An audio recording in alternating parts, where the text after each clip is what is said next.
Welcome back to another deep dive into modern Indian history. We're picking up where we left off, getting you ready for that UPSC exam, specifically the modern history section of GS1. Oh, and to all the history enthusiasts Right. in school and college out there, this one's for you too. Absolutely. So last time we were exploring those early, rumblings of the nationalist movement. And the beginnings. But today, we're going deep into the Morley-Minto Reforms of 1909. Oh, this is a big one. Huge. A pivotal moment that shaped India's journey toward independence. Absolutely. We're going to uncover all those fascinating details about these reforms, like introduction of separate electorates, the expanded legislative councils, and the rise of some pretty important figures, like Satyendra Prasad Sinha. Definitely a key player. Make sure you're subscribed and hit that like button so you don't miss out on future deep dives. Yes, please do. All right, so jumping right in, it's important to remember that the Morley-Minto reforms weren't just some random policy dropped out of the sky. Right. They weren't just pulled out of a hat. No, they were a direct response to the simmering tension in India at the time. Oh, yeah. Absolutely. Think about the early 1900s. Okay. Nationalist sentiment is on the rise. Unrest after the partition of Bengal is widespread. Yeah. And the British are scrambling to hold on to their control. So it was a bit of a pressure cooker situation then. Exactly. A pressure cooker. Lord Minto, the Viceroy of India, Right. and John Morley, the Secretary of State for India, they were tasked with finding a solution. Big job. They needed to appease the Indians while still maintaining a firm grip on power. I see. And that's where the Morley-Minto reforms come in. Okay, so it sounds like they were trying to walk a tightrope here. But did these reforms actually deliver any real change, or was it just a show? That's the million-dollar question. On the surface, they appeared progressive. Okay. The legislative councils got a boost in size, allowing for more Indian representation, at least in theory. In theory. Indians also gained some influence over the budget, Okay. and even had the right to question the administration. Interesting. And in a landmark move, Satyendra Prasad Sinha became the first Indian appointed to the Viceroy's Executive Council. Wow, this is huge.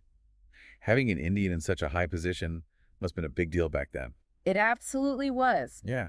But, and here's where things get interesting, these positive steps were often overshadowed by some serious limitations. There's always a but, isn't there? Always a but. So what were some of these limitations? Well, one of the most impactful and arguably controversial aspects of the reforms was the introduction of separate electorates for Muslims. Separate electorates.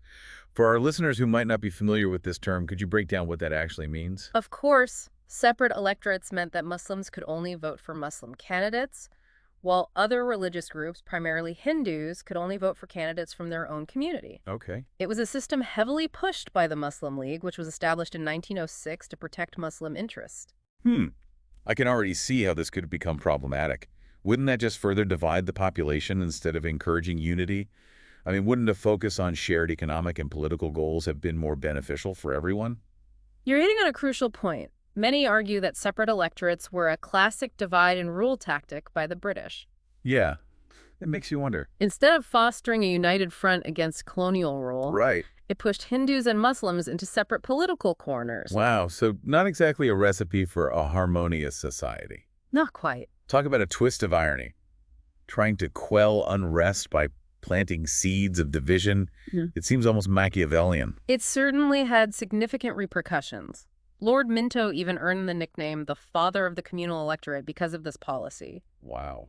But to be fair to the historical context, some genuinely believed at the time that separate electorates would protect minority interests. Right. It's easy to judge the past based on what we know now. Yeah. But even if the intentions were good, the outcome seems to have been far from ideal. So beyond the separate electorates, were there other limitations? Absolutely. Despite the seemingly expanded councils, they still had very limited power and zero control over the budget. Really? And here's another kicker.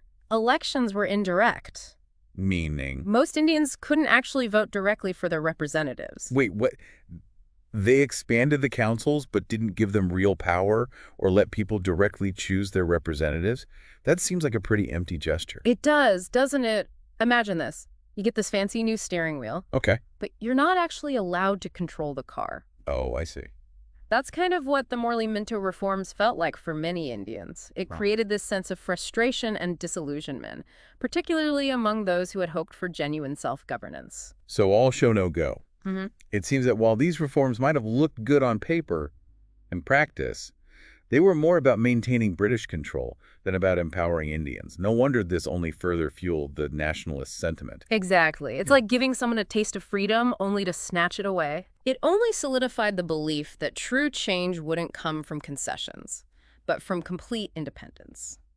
So even though the reforms had their limitations, were there any silver linings? Did they achieve anything positive? They did bring about some positive change, even if it was limited.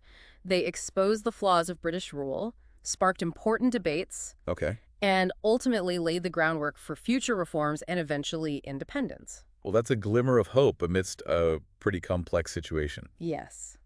And it's important to remember that history is rarely black and white. All right. The Morley-Minto reforms are a prime example of that. All right. That was a really insightful look into the early stages of these reforms. But we've only just scratched the surface. Coming up after a short break, we'll dive deeper into the implications and long-term consequences of the Morley-Minto reforms. Stay tuned. So picking up where we left off, it's crucial to understand how these seemingly minor details, like indirect elections or limited financial power, played right into the hands of the British. Okay, I'm all ears. Break it down for me. How did these things help them maintain control? Well, think about it. If the councils couldn't control the purse strings, they couldn't fund any initiatives.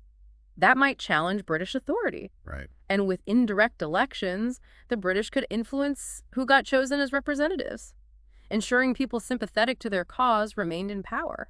It's starting to sound like a very cleverly designed system of control disguised as reform.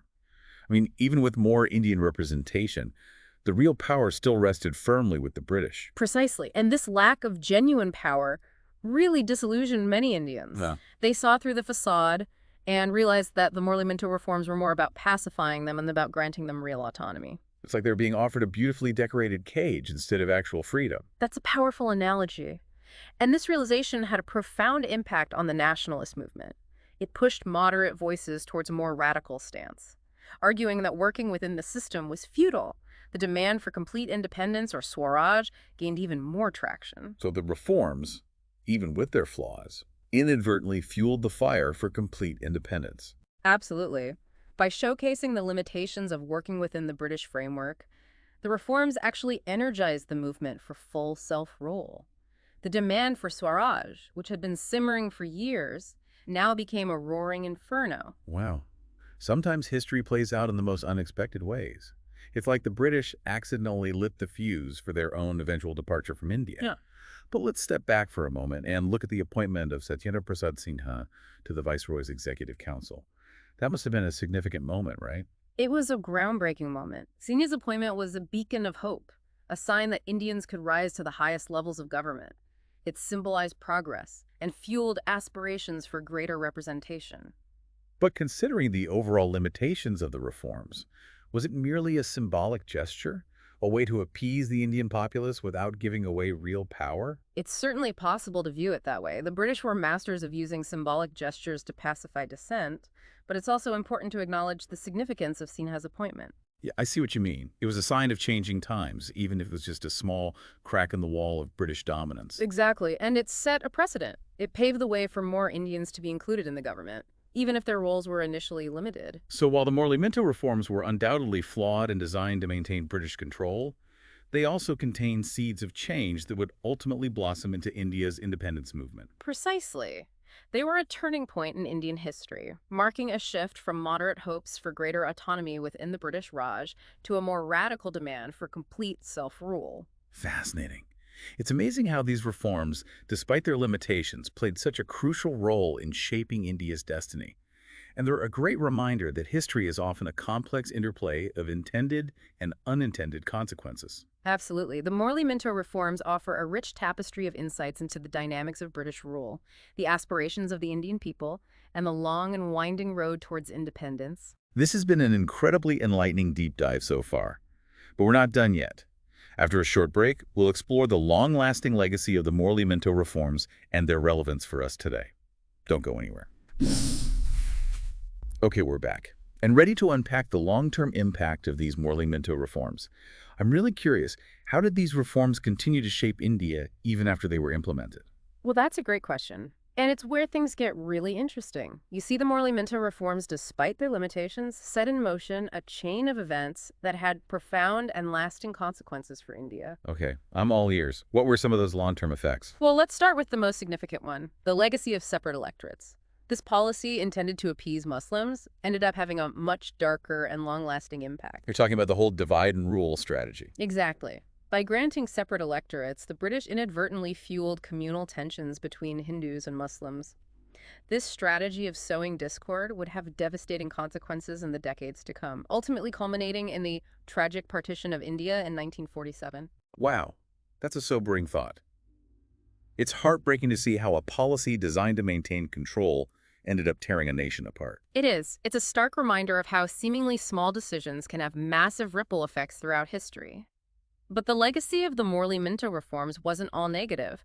They also played a crucial role in shaping the future of Indian democracy. Hold on, really? How can you say that when they were designed to limit Indian power? It's about the unintended consequences. Remember how we talked about the reforms fueling the fire for complete independence? Right. Well, they also laid the groundwork for future political reforms. Okay, I see what you mean. By introducing albeit limited forms of representative government and elections, they planted the seeds for a more democratic India. Exactly. They provided a framework, however flawed, that future generations of Indian leaders could build upon. And we can't forget the impact of figures like Satyendra Prasad Sinha.